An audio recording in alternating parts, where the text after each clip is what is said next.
वंदे मातरम। आप देख रहे हैं ऐसा लाइव भारत, नए भारत का नया मीडिया, मेरे यानी शीतल राजपूत के साथ। और भारत के खिलाफ आतंक की साजिश रचने वाला पाकिस्तान, जिसे हम आतंकिस्तान कहते हैं, आज पाकिस्तान में ही खुद वहां लोग कितने परेशान हैं। पाक ऑक्यूपाइड जम्मू कश्मीर से जो तस्वीरें पिछले कुछ अरसे से आ रही हैं, जो वीडियोस आ रहे हैं, वो हमने आपने पूरी दुनिया ने देखे हैं। और अब वहां हालात और नासाज हो गए हैं और खराब हो गए हैं। और क्या है वहां की कहानी और हकीकत, ये जानने के लिए इस वक्त मेरे साथ एक बेहद खास मेहमान जुड़ गए हैं, जो सीधे स्विट्जरलैंड से मेरे साथ जुड़े हैं। बहुत स्वागत है आपका सरदार नासिर अजीज खान साहब। ये नासिर अजीज खान साहब का एक इंट्रोडक्शन मैं आपको दे देती हूँ।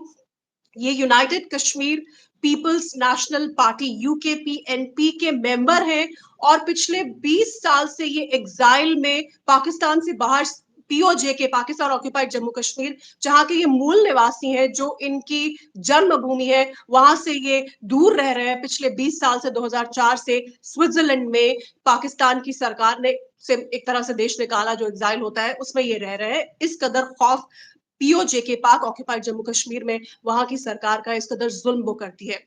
ओवर टू यू सरदार नासिर अजीज खान साहब। बताइए भारत में लोगों को और दुनिया में लोगों को क्या चल रहा है पीओजे के में, और इस वक्त के हालात क्या है। थैंक यू कि आपने मौका दिया। सॉरी अगर आप अपना क्वेश्चन रिपीट कर दें, कोई नेटवर्क का इशू आ गया, आपकी बात कट गई। पीओजेके के हालात के बारे में, वहां पे क्या सिचुएशन है, आपके लोग वहां पर हैं, आप खुद वहां के मूल निवासी हैं। आप हमारे दर्शकों को यहाँ भारत में और पूरी दुनिया में बताइए कि किस कदर वहां पाकिस्तान की सरकार, हुकूमत ज्यादती कर रही है और कैसे हालात दे, हैं। देखें 1947 से जो जिसको आज़ाद कश्मीर कहते हैं, सो कॉल्ड आज़ाद कश्मीर, वो पाकिस्तान की एडमिनिस्ट्रेशन आप उसको कहें, ऑक्यूपेशन कहें, किया और फिर अपनी कब्जे में ले लिया। तो जो उसको नाम दिया आज़ाद कश्मीर, हमने तो कभी उसको माना नहीं कि वो आज़ाद कश्मीर है। और टेक्निकली भी और लीगली भी आप देखें तो वो ना आज़ाद है और ना पाकिस्तान का हिस्सा है। और वहाँ के जो रहने वाले हैं तो वो डिप्राइवेशन का शिकार हैं, वो मार्जिनलाइज्ड हैं। वहाँ के जो रिसोर्सेज है उनको प्लंडर किया जाता है। और लास्ट 76 ईयर से पाकिस्तान ने हमेशा इंटरनेशनल कम्युनिटी को ये बावर कराने की कोशिश की कि हम जो है ना इनके बड़े सिंपैथाइजर हैं, हम कश्मीरियों के राइट टू सेल्फ डिटर्मिनेशन के बड़े हामी हैं। लेकिन इन फैक्ट जो पाकिस्तान की अपनी एडमिनिस्ट्रेशन के अंदर जो कश्मीरीज रह रहे हैं, तो वो पूरे के पूरे सड़कों पे हैं, प्रोटेस्ट कर रहे हैं कि भाई हमें राइट्स दीजिए, हम लास्ट 76 ईयर से डिप्राइवेशन में हैं और हमें अब तो राइट टू लाइफ चाहिए। बिल्कुल ये पोजीशन आ गई है लोगों की कि वो तो अपनी जिंदगी का, अपने जीने का हक मांग रहे हैं पाकिस्तान से। जीने का हक मांग रहे हैं, इसको थोड़ा इलैबोरेट कीजिए कि मतलब इस कदर खस्ता हाल हो गए हैं, पीओजेके के लोगों की सिचुएशन ऐसी खराब है, इसको थोड़ा दे, इलैबोरेट करके बताइए। देखें, जब आपके पास जॉब अपॉर्चुनिटीज नहीं होती, लोकल कोई इंडस्ट्री नहीं है, और जो गवर्नमेंट की जॉब्स हैं तो वो भी उन लोगों को दिया जाती हैं जो पाकिस्तान के, आप कह सकते हैं कि लॉयलिस्ट, उन्होंने जो उनके अपना डमी वहां पे एक सेटअप बैठाया, एक पर्सनल लाइकिंग और डिसलाइकिंग का एक सिस्टम उन्होंने वहां पे इम्पोज किया हुआ है। और जो कॉमन कश्मीरीज हैं वो चाहे ग्रेजुएट भी हो जाएं तो उनको वहां पे किसी किस्म की जॉब नहीं मिलती। और जॉब को भी अप्लाई करने के लिए आपने पहले एक ओथ देना होता है कि जी हम पाकिस्तान के लॉयल हैं और we will be loyal to Pakistan. इस तरह की हम्म। डिस्क्रिमिनेशन आपको पहले से ही फेस करनी पड़ती है अप्लाई करने के लिए। और जॉब मिलना हम्म। तो दूर की बात है ना, वो तो मिलती ही नहीं। तो जाहिर है लोगों के सर्वाइवल का मसला है, उन्होंने ऐसे अनजस्टिस जो है ना जस्टिफाइड टैक्सेस लगा दिए लोगों पे इलेक्ट्रिसिटी के, और इन्फ्लेशन इतनी ज्यादा है कि लोगों की हम्म। सर्वाइवल का मतलब राइट टू लाइफ यही हो गया कि आप, एक तो वहां पे लोगों को राइट्स नहीं है, अब खाने पीने का भी उनको इश्यू आ रहा है, आपने टैक्सेस इतने लगा लिए कि आप यूटिलिटी बिल्स नहीं पे कर सकते। तो आप लोग कह रहे वहां हैं पे कि क्या खाने करें। पीने के इश्यूज भी आ रहे हैं लोगों को, मतलब दाने सॉरी, दाने को मोहताज हो रहे लोग। नहीं अभी तो वो खैर उस स्टेज पे तो नहीं आए, लेकिन ये है कि हमारा जो मोस्टली पीओ के जिसको कहते हैं आजाद कश्मीर के लोग, वो बर्तानिया में है, ग्रेट ब्रिटेन में है, या यूरोप के दीगर मुल्कों में है, या मिडिल ईस्ट में जाते हैं, क्योंकि लोकल इंडस्ट्री नहीं है। तो इस वजह से हम्म। आज तक वहां पे जो लोगों का सर्वाइवल था कि बाहर से जो डायस्पोरा कश्मीरी है अपनी फैमिलीज को जो सपोर्ट करता है, उसकी वजह हम्म। से वो कुछ है इस पोजीशन में थे कि अपने यूटिलिटी बिल्स पे कर सके, अपना इलाज मुआवजा करा सके, अपने खाने पीने की चीजों का इंतज़ाम कर सकें। लेकिन अब उनके लिए भी मुश्किलात इतनी हो गई हैं कि वो सारे लोग अब सड़कों पे हैं, कहते हैं कि हुँ। बाबा आप यहाँ से निकलो और हमें जो है ना आज़ादी दो और हमें जो हमारे वसाइल हैं, उन पे हमारा हक दो। पाकिस्तान की फ़ौज, आईएसआई बहुत सारे ज़ुल्म कर रही है। अभी 4-5 दिन पहले की मैं रिपोर्ट पढ़ रही थी कि वहाँ पर एक कश्मीरी पीओजेके के रहने वाले व्यक्ति की कस्टोडियल डेथ हो गई है। फिर आपके एक शायर, एक पोएट, एक जर्नलिस्ट अहमद फरहाद भी कुछ समय पहले तकरीबन 1 महीना पहले वो भी पकड़ लिए गए थे, गिरफ्त में थे। तो अब इस तरह की नौबत आ गई है कि लोगों को पकड़-पकड़ के मार रहे हैं। देखें, ये सिलसिला तो मतलब जब से ये state of Jammu and Kashmir को फ़ोर्सिबली डिवाइड किया गया ना 1947 से लेके, तो उसके 2-3 साल के बाद ही पाकिस्तान के खिलाफ पुंछ जो पीओके का पुंछ है, वहाँ पे उसको कहते हुँ, हैं पुंछ रिबेलियन। तो वहाँ हुँ, के लोग 4 से 5 साल तक पाकिस्तान कंस्टेबलरी तब होती थी, पीसी होती थी पाकिस्तान कंस्टेबलरी, अब उसको उन्होंने चेंज करके पंजाब कंस्टेबलरी कर दिया है पीसी, लेकिन तब थी हुँ, पाकिस्तान कंस्टेबलरी। और फिर हुँ, उनकी हुँ, आर्मी आ गई थी लोगों को क्रश करने के लिए, क्योंकि जो हुँ, पीओके के पहले प्रेज़िडेंट थे सरदार इब्राहिम खान, तो उनको हुँ, पाकिस्तान ने भेजा न्यूयॉर्क में कि जी आप जाएँ वो कश्मीर के हवाले से वहाँ पे स्पीच दें। तो वो जब वहाँ हुँ, पे तो उनको एक साइड लाइन पे यूएन के अंदर भी नहीं गए, लेकिन साइड लाइन पे हुँ, उन्होंने एक स्पीच दी, वापस आए कराची में, तो उनको होस्ट कर दिया गया, उनको कहा गया कि आप you are no more president. उसके बाद उनके जो ट्राइब था या लोकल लोग थे, उन्होंने रिबेल किया था 5 साल तक और फिर उस हुँ। दौरान भी बड़े ज़ुल्म-ज़्यादती हुए, लोगों को डिसअपियर किया गया, मारा गया और ये सिलसिला बहुत अरसे से चल रहा है। तो आजकल thanks to social media okay, जो ग्राउंड में जो कुछ होता है, कुछ न कुछ इन्फॉर्मेशन लोगों तक आ जाती है और ये सिलसिला आज का नहीं है, बहुत अरसे से चल रहा है और सरदार आरफ शायद साहब थे हमारे, ऑल हुँ, पार्टीज़ नेशनल अलायंस के चेयरमैन थे। 13 पार्टीज़ हैं पीओके और गिलगित-बल्तिस्तान की। उन्होंने एक जी। अलायंस बनाया था, ऑल पार्टीज़ नेशनल अलायंस। हुँ, 2013 में रावलपिंडी, इस्लामाबाद में उनके घर के सामने उनको असैसिनेट कर दिया गया। हुँ, हुँ। अब 11 साल हो गए हैं, रिसेंटली हमने उनकी एनिवर्सरी मनाई, ये अभी 13 मई को। तो जी। 11 साल हो गए, कोई एफआईआर नहीं काटी गई, किसी को पकड़ा नहीं गया, किसी को पनिश नहीं किया गया।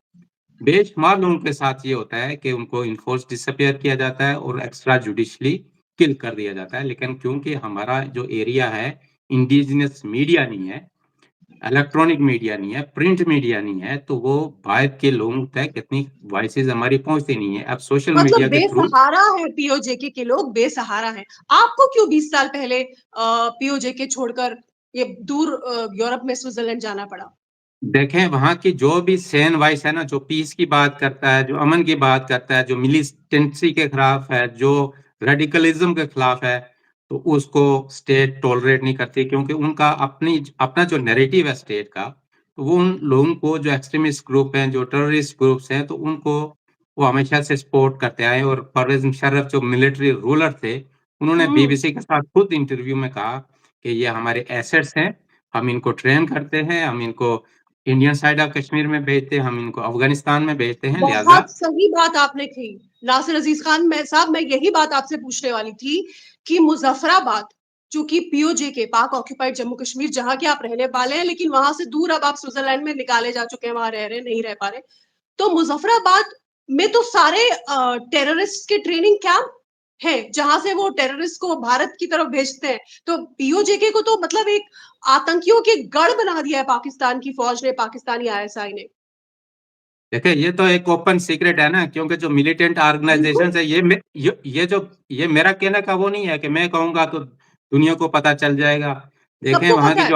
जो ऑर्गेनाइज़ेशंस हैं, उनका जो मिलिटेंट वहाँ पे इंडियन साइड ऑफ कश्मीर में मारा जाता है, तो वो बाकायदा हुँ, सेलिब्रेट करते हैं कि हमारा मुजाहिद उसने वहाँ पे जाम शहादत नोश फरमाया।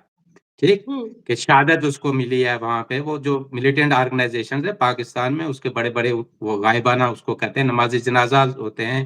फिर उनके हुँ। नाम पे कभी किसी सड़क का नाम उस बंदे के नाम पे रख देते हैं, कोई मस्जिद बना देते हैं। तो ये पीओजेके में ही। तसलसल जी, जी, पीओजेके में ही मतलब ओके। वहाँ का जो बंदा इधर से जाता है ना, उसके नाम का उन्होंने नाम तो चेंज कर लेते हैं ना, वो जो हुँ, मिलिटेंट होता है, लेकिन उसका नाम कोई रियल नेम कुछ और नाम होता है। बदल के इधर भेज देते हैं हमारी ओर। हाँ, लेकिन हुँ, जो ऑर्गेनाइज़ेशंस हैं, वो फिर उसको बाकायदा ग्लोरीफाई करती हैं कि इस बंदे ने आज़ादी की खातिर अपनी जान वहाँ पे जाके दी है, तो ताकि जो और यूथ है उसको अट्रैक्ट किया जा सके। तो ये तो हुँ, मतलब सरेआम हो रहा है, स्टेट को भी पता है, लोगों को भी पता है और ख़ास करके वो जो ऑर्गनाइज़ेशंस भेज रही हैं, तो वो खुद क्लेम हुँ। कर रही हैं, ग्लोरीफाई कर रही हैं और रैलीज़ निकाल रही हैं, तो उनको पूछने वाला कोई नहीं है, तो ये तो मतलब सबको दिखता है ना। स्टेट की ये पॉलिसी है, स्टेट स्पॉन्सर्ड टेररिज्म, ये पाकिस्तान की आईएसआई की एक पॉलिसी है और उसके basically Pakistan occupied Jammu Kashmir PoJK जो कि भारत का अभिन्न अंग है 1947 में, हमें पता है पाकिस्तान ने जबरन उस पे कब्जा किया, आपने भी शुरू में ये बात कही। उसे एक्सप्लॉइट किया गया है पाकिस्तान की हुकूमत की तरफ से, ना सिर्फ वहां के रिसोर्सेज को जो वहां पे डैम्स वैम्स बना के बिजली प्रोड्यूस करके फिर आप ही लोगों पे टैक्स ज्यादा लगा के, बल्कि वहां की यूथ को भटका के गुमराह के आतंकी ट्रेनिंग कैंप वहां लगाकर, तो मतलब एनीबडी कैन अंडरस्टैंड नासिर अजीज खान साहब की क्या हाल कर दिया है, क्या दुर्गति कर दी है पीओजेके की पाकिस्तान की हुकूमत ने। देखें, जब इंडियन साइड ऑफ कश्मीर में लेट 80s में मिलिटेंसी का आगाज़ हुआ, तो ये हमारी पार्टी थी united Kashmir people's national party. तो हम्म, हमारे जो पार्टी के चेयरमैन थे सरदार शौकत अली कश्मीरी, उन्होंने और पार्टी के जो सीनियर लीडरशिप थी, उन्होंने outrightly इस मूवमेंट को रिजेक्ट किया था कि ये कोई जो हमारी फ्रीडम की मूवमेंट नहीं है, बल्कि ये पाकिस्तान हम्म, की प्रॉक्सी वॉर है और अल्टीमेटली हम्म। कश्मीरी सफ़रर होंगे। ठीक? बिल्कुल बिल्कुल और एग्जैक्टली। हमारी पार्टी पे वहाँ पे जो हमारे प्रोग्राम्स होते थे, तो पाकिस्तान कश्मीर जिहाद काउंसिल इनकी जो मिलिटेंट ऑर्गेनाइजेशंस थी, इनका एक अलायंस था, तो उन्होंने हमारे प्रोग्रामों पे अटैक किए, उसमें हमारे पार्टी के जो बानी चेयर थे, फाउंडिंग चेयरमैन, उनको भी मारा-पीटा किया, ज़ख्मी किया पुलिस की क्योंकि आप मौजूदगी में। पाकिस्तान की प्रॉक्सी वॉर को समझ गए थे और उसका हिस्सा नहीं बनना चाहते थे। देखें देखें हमारा ये मानना था और मानना है कि क्योंकि हम पाकिस्तान की एडमिनिस्ट्रेशन में या ऑक्यूपेशन में रह रहे हैं, तो हमें जो राइट्स माँगने हैं, हमने पाकिस्तान से माँगने हैं। जो श्रीनगर वाला है वो इंडिया की एडमिनिस्ट्रेशन में रहता है, ये उस श्रीनगर वाले का राइट है कि वो इंडिया से मुतालबा करे कि वो उसको सड़क दे, रोड दे, हॉस्पिटल दे, एजुकेशन दे, बेसिक जो तो पाकिस्तान उम, हैज नो बिजनेस ज़रूरियात। टू और इंटरफेयर। जी, और पाकिस्तान का ये मिशन था कि हर बंदे का फोकस उन्होंने किया श्रीनगर। उसमें बहुत सारे हम्म, सो कॉल्ड नेशनलिस्ट भी थे, जो यहाँ हम्म, से बंदूक उठा के श्रीनगर जाना तो चाह रहे थे, लेकिन इस्लामाबाद को ये नहीं कहना चाह रहे थे कि आप भाई हमें सड़क दीजिए, हमें हॉस्पिटल दीजिए, हमें स्कूल दीजिए, यहाँ पे इंफ्रास्ट्रक्चर बनाएँ, यहाँ हमें एम्पावर करें और सेल्फ रूल होना चाहिए, ओनरशिप होनी चाहिए हमारे रिसोर्सेज़ की। और यंग जो थे, यूथ थी, उनको उन्होंने एक्सप्लॉइट करके जिन्होंने जानें हम्म, कुर्बान की, मैं उनकी कुर्बानियों पे वो शक नहीं करता क्योंकि यूथ को पता नहीं है कि हम्म। वो किसी इनोसेंसी में एक ट्रैप में आ गए हैं चल के, वो सोचते हैं कि हम आज़ादी की जंग लड़ रहे हैं। आईएसआई की लेकिन जो ट्रैप में आ गए, आईएसआई की जो पाकिस्तान की जो सरकार की जो ट्रैप उनके में। पीछे फोर्सेस बैठी हुई हैं, तो उनको तो पता है ना कि हम इन किस किस मकसद के लिए इनको भेज रहे हैं। तो ये वहाँ से होता है कि लोगों की जो अटेंशन है, असल जो इश्यूज़ हैं, उनसे डाइवर्ट करके तो उनको ऐसी तो समझ पे लगा दिया जाए कि वो अपने कोई राइट्स की बात ही ना करें। नासिर अजीज खान साहब, अब लोग वहां पर पाकिस्तान की सरकार की ये चालाकियों को, चालबाजियों को समझ चुके हैं, तो इसीलिए अब वो सड़कों पर है और इस कदर प्रोटेस्ट कर रहे हैं। आज की अगर हम बात करें, आज कल की अगर हम बात करें, तो किस तरह के हालात हैं वहां सड़कों पर, क्या चल रहा है अभी पीओजेके के अलग अलग शहरों में? 8 डिस्ट्रिक्ट्स हैं वहां पर, मीरपुर है, मुजफ्फराबाद है, कोटली वगैरह। कोटली में तो हमने देखा था कि काफी सारा आगजनी वगैरह हो रही है। अभी क्या हालात हैं एज ऑफ नाउ? देखें, पाकिस्तान क्या पूरी दुनिया में ये है कि एक रूल है कि पूरी दुनिया का जो बिज़नेसेस होते हैं ना, तो वो आपकी एक ज़ुबान होती है, कमिटमेंट होती है, आप किसी के साथ कोई प्रॉमिस करते हैं ना, चाहे कोई स्टेट हम्म, है या कोई बंदा है, तो पहले उसे प्रॉमिस करता है, दूसरा भी उसको लेता है सीरियसली कि हाँ जी, इसने प्रॉमिस किया है, हम्म, फुलफिल करेगा। हम्म, पाकिस्तान ने फरवरी में जो जॉइंट अवामी एक्शन कमेटी है, उनको बोला कि हमने आपकी जितनी भी डिमांड्स हैं, हम उनको कंसीडर करेंगे, बल्कि हमने मान लिया, हम उन पे अमल करेंगे। ये फरवरी की मैं हम्म, बात बता रहा हूँ। उन्होंने फिर मई तक 3 महीने इंतज़ार किया। पाकिस्तान ने और जो पाकिस्तान की सब सर्विएंट गवर्नमेंट है मुज़फ़्फ़राबाद में, उन्होंने उस पे कुछ नहीं किया। फिर इन्होंने 11 मई को कॉल दी लॉन्ग मार्च की। उसमें हम्म, ये सोच रहे थे कि शायद ये इतने लोग बाहर इनके साथ नहीं देंगे जो जॉइंट अवामी एक्शन कमेटी और जॉइंट अवामी एक्शन कमेटी में कोई एक पॉलिटिकल पार्टी नहीं है, वो पीओके की उसमें ऑलमोस्ट सारी पार्टियाँ उसमें शामिल है। सिवाय जो हम्म, मिनिस्टर्स हैं, एडवाइज़र हैं या उनके इमीडिएट फैमिली मेंबर्स हैं, वो उसमें शामिल नहीं है, बाकी हर बंदा उसमें शामिल है। ठीक है, हम्म, बात हेल्थ वाइज़ अगर कोई 100% लोग जाके तो वो नहीं आ सकते रोड्स पे, लेकिन आप कह सकते हैं 80-90% लोग स्ट्रीट्स पे आते हैं और मुज़ाहरे करते हैं। तो लॉन्ग मार्च उन्होंने किया तो उसको क्रश करने के लिए इन्होंने पहले हथकंडे डिफरेंट इस्तेमाल किए, जब वो सारे हुँ, नाकाम हो गए, तो फिर इन्होंने रेंजर्स लाई और हुँ, पाकिस्तान कंस्टेबलरी को लाया, फ्रंटियर कंस्टेबलरी को लाया और उन्होंने मुज़फ़्फ़राबाद में जो पीसफुल प्रोटेस्टर थे, तो उनमें से 3 को गोलियाँ मार के मार दिया। हुँ, ठीक? उसके बाद एक फिर बैठे, प्रॉमिस किया कि जी हम आपको सब्सिडी दे रहे हैं जी, जो आटा है, व्हीट है, उसपे भी सब्सिडी मिलेगी और इलेक्ट्रिसिटी आपको मिलेगी जो प्रोडक्शन कॉस्ट जो है मंगला डैम की, तो उस रेट पे हुँ, आपको दिया जाएगा। हुँ, लेकिन जो कुछ एरियाज़ में तो अभी तक नए बिल आए नहीं और कुछ में उन्होंने इलेक्ट्रिसिटी के जो बिल्स दिए, तो वो भी पुराने रेट्स के हिसाब से। और फिर ये हुआ कि पुंछ में सुदनूती में एक जगह पे एक फेस्टिवल हो रहा था, कल्चरल फेस्टिवल।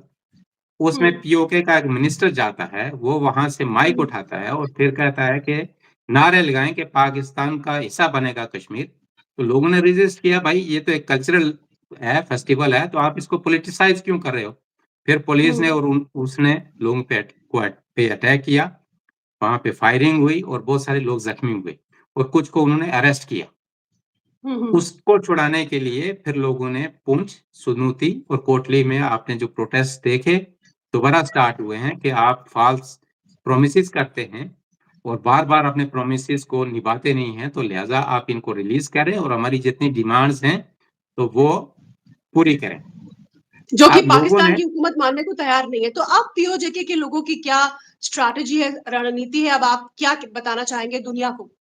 अभी कल हमारा वहाँ पे बल्कि आज है, लेकिन यूरोप में तो हमने कल सेलिब्रेट की ना, ईद थी। तो इस वजह से उन्होंने जो वहाँ पे कोटली में प्रोटेस्ट हो रहा था, सिट-इन था, तो उसको उन्होंने फिर कहा कि जो लोकल लोग हैं त्राड़खल में करें और मीरपुर में जहाँ पे लोगों को बंद रखा गया है, तो वहाँ पे करें। तो ईद के बाद उन्होंने अनाउंस किया है कि 25th को होगा पुंछ डिवीज़न में, 27 हुँ, को होगा फिर मीरपुर मीरपुर डिवीज़न में और 29th को होगा मुज़फ़्फ़राबाद में। अगर हमारे मुतालबात को नहीं मानेंगे तो फिर जॉइंटली पूरे आज़ाद कश्मीर में फिर शटर डाउन, व्हील जाम और जिस तरह पहले हुआ था उसी तरह ये प्रोटेस्ट जारी रहेंगे। आपने अभी थोड़ी देर पहले वो इंसिडेंट बताया कि एक कल्चरल फंक्शन हो रहा था आप लोगों का और उसमें वो आकर अपना पाकिस्तान का नारा लगाने की बात कहने लगे वहाँ के मिनिस्टर। तो क्या कल्चरली भी आप लोगों को पीओजेके के लोगों को सप्रेस करने की कोशिश करती आ रही है पाकिस्तान की हुकूमत? देखें जो आज़ाद कश्मीर जिसको कहते हैं ना, उसमें तो ना तो कश्मीर की हिस्ट्री पढ़ाई जाती है, ना वहाँ का जो हमें जो लैंग्वेज है, कश्मीरी लैंग्वेज या लोकल जो हमारी लैंग्वेजेज़ हैं, कहीं कोई किसी स्कूल में नहीं पढ़ाई जाती। वो पाक स्टडीज़ वहाँ पे उन्होंने इम्पोज़ किया हुआ, उसमें भी फैब्रिकेटेड स्टोरीज़ हैं, तो कि हमने हुँ, ये कर दिया, वो कर दिया, लेकिन उसका जो हिस्ट्री से कोई लेना-देना नहीं है, ना हिस्ट्री में कोई इस तरह के इवेंट्स हुए हैं। तो वो पूरा जो करिकुलम है हमारा, तो वो उन्होंने एक तरह से इम्पोज़ किया हुआ है ताकि ऐसे लोगों को तैयार किया जाए। आप सुबह स्कूल में जाते हैं तो वहाँ पे जो हुँ, फर्स्ट प्रे होती है ना, उसमें भी वो पाकिस्तानी एंथम बाय फ़ोर्स बच्चों को कहते हैं कि आप पढ़ें। बाय फ़ोर्स ही है ना, हुँ, बच्चे को तो नहीं पता, इनोसेंट बच्चा है हुँ, 4 साल का, 5 साल का।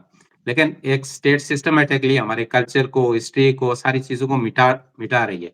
तो ये एक फेस्टिवल था, लोग वहाँ पे टूरिज़्म को अट्रैक्ट करने के लिए वहाँ इनेकाद करते हैं कि कुछ लोग आएँ बाहर से ताकि लोगों की कुछ इनकम हो।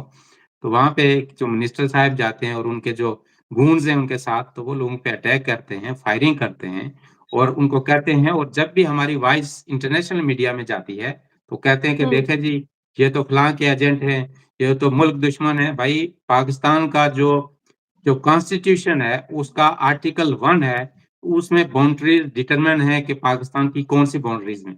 उसमें ना पीओके है, ना गिलगित-बल्तिस्तान है। हम बिल्कुल, आप तो लीगली पाकिस्तान का हिस्सा है ही नहीं पीओजेके, ये हम तो नहीं है ना, जबरन हथियार है। मैं उनको समझा रहा हूँ, हम तो कभी थे, कभी हुँ, नहीं रहे हुँ, उनका हिस्सा। लेकिन जो हुँ, ये क्लेम करते हैं ना कि ये एंटी स्टेट हैं या हमारे खिलाफ हैं, भाई पहले अपने मुल्क का कॉन्स्टिट्यूशन देखो कि आपका जो आर्टिकल 1 है, उसमें बाउंड्रीज़ आपकी डिटरमाइन कर दी गई हैं कि कौन-सा आपका एरिया है।